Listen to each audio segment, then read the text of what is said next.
no jersey at all. This is I'm letting you decide this. I also don't know, so this doesn't help me at all. Like, but nonetheless, we're just gonna see the say, Marth. yeah, we're just gonna say Marth. We know. Oh, 13. Okay, that is 13 according to the chat. Yippee. Oh, okay. I have to say, I do love the tag 30 seconds to Marth so much. So that goes so hard. Oh my god. So, this is the Bowser Jr. Local hub, because we said we had 3 of them come out, right? Yeah, we had 2, so this is one of them, Mr. Muggs, as well as Nimbus, who, like I mentioned before, without seeing this set, also, you know, coming out today. And right now, I mean, if we are 13, and we are just spacing the living crap out of Mr. Muggs right now, at some point you gotta think, right, when am I going to be able to take the stock? Because it's really, really difficult to catch a Bowser Jr. whose movement is super fluid. Oh, trying to get the platform touches. Loving the Nair one up to there and that up there off the top. So, such a clean kill right there. That's the kind of stuff I feel like you need in this matchup. Oh, the Mecha Koopa just betraying the living crap out of Mr. Muggs right there. And just a lot of damage being dealt courtesy of losing that advantageous state. I'm loving the pressure from this Marth right now. Yeah, it's just constant spacing, kind of just dashing back and forth, and just catching Mr. Muggs, throwing out very unsafe options. That clown cart, 13 knew immediately what Mr. Muggs wanted to do to recover and punished accordingly. Oh yeah, wasting the air dodge there. Gonna be a really easy punish, but again, the Mecha Koopa betraying him, but still able to clean it up with that neutral air.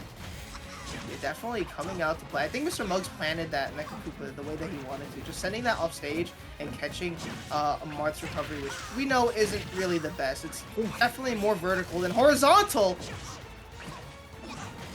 Dude, this is an insane Marth. Oh my god. Yeah.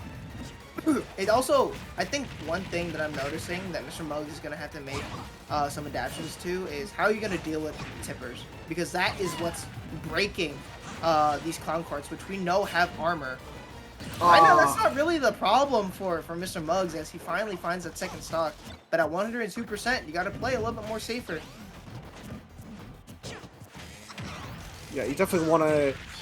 Oh my gosh! Up air not going to kill just yet here, but still at a really solid position to take the game. But I do feel like with Bowser Jr.'s kill power, it is definitely not out for Muggs. Just as you say that, getting that Nair 1 into the up smash. Dude, I'm cursed today, dude. I've been getting so many commentaries cursed, it's so funny. Hey, yeah, you're gonna look back at this and be like, wow, what did I do to these guys? But yeah, I've just not been correct at all. Yeah, I think this kill right here from 13 was what I was talking about, because you saw Mr. Muggs want to go for that clown cart and just get snuffed out by that F tilt. Tipper is so useful against Bowser Jr. And I think it's until now that we realize that, right? How good this is. We're gonna see the skin switch. We're gonna see the stage swap as well from Mr. Muggs going to Hollow Bastion. Yeah, we're gonna see the counter pick here to the Wendy. Very different matchup, I feel like. Gonna be a little bit harder for him to get. Oh, you hate to see it. Mr. Muggs, I'm loving it, McDonald's style. Yeah, another kind of thing you want to see if you're a 13 fan, which most of chat is seeming to be right now. Yeah, the audience is very clear with who they are supporting right now. I mean, both these guys are on the same team, right? So it's going to be a team kill, nonetheless. Yeah, I mean, team kill on top of that being a pretty big upset because 13 is seeded to not even get top 8 and still up a game against Muggs who's Unit 6, so definitely a pretty big upset if 13 can manage to get this game back. It's not looking very likely though, as finally getting that up air, but with such a big deficit, losing that first stock in that fashion definitely wasn't on 13's to-do list. But again, Mr. Muggs making the most out of it. Oh, this is a little bit scary. Definitely wants to take the stock before Muggs can get down the second one. Good punish on that up smash. Alright, catching the clown car again. Gonna be a little bit difficult to make it back, but able to do it with that neutral air dodge. You can see that So, 13 is really, really desperate to take this stock off. Getting this back throw, just sending Mr. Muggs off stage once again, missing the up air, and gets reversaled with that back air from Mr. Muggs. Very good awareness, very good spacing overall. Mr. Muggs with quite the lead. yeah, that's the thing with the margin of error for Marth. I mean, he just barely misspaced that up tilt and kind of just got obliterated with that back air. Right now, 171, still unable to get the kill, even with the sweet spot, but able to kill there with the sour spot up tilt. Yeah, that's the thing, right? That's the Marthitis that we were talking about earlier, that we saw Steezy kind of suffer with in the previous set. But I think Mr. Muggs, again, is kind of just making the most out of this lead that he has, even though 13 is kind of bringing this back, albeit a little bit slower than I think he wants to, but just getting these important hits off. Yeah, I feel like right now with a solid tipper, you can absolutely close out the stock. Yeah. But it's a matter of if. It's going to be very, very difficult. Difficult indeed. I'm loving that Mr. Muggs is just continuously upping this pressure off stage with the eject with Mecha Koopa as well. Oh, and the no hammer. way! The hammer to recover and catching 13, jumping a little bit too early off that stage. And now we got 1-1. I think this is the Mr. Muggs that we were looking for him to get into top 8. For sure, man, for sure. But yeah, no, that SD definitely costed 13 a lot. But I do feel like with the way that he was playing afterwards, I feel like he's definitely not out of it, you know? Like, it was a pretty big shakeup to the mental, I feel like. But I feel like it's not really going to affect much of his momentum, probably. Yeah, it definitely wasn't the worst. Of course, you know, having that buffer with the first game will help 13 out a lot. I didn't see... Oh, we're... Another skin change! And we're going to PS2. Yeah, going with Lemmy here. I love the variety of characters that we're seeing from Mr. Muggs now. Even though it's the same character, but we don't talk about that part. I know what you're talking about. Sure. Oh my... The jump read! That was an insane edge guard. That's the thing I was talking about. Just this intense pressure that Mr. Muggs was putting on to 13. We're going to have to see more of that if Mr. Muggs wants to win this game 3 against 13. And just getting that first stock, same story as that second game, right? Let's see if Mr. Muggs keeps this momentum going. He's able to send 13 off stage once again and get these setups. Oh my gosh. Just barely avoiding that kill setup there.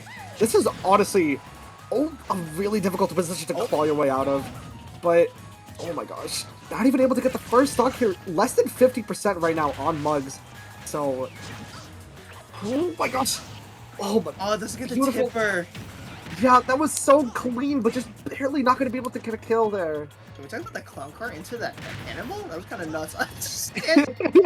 Running up and going for that forward throw. Mr. Muggs is in 13's mind right now.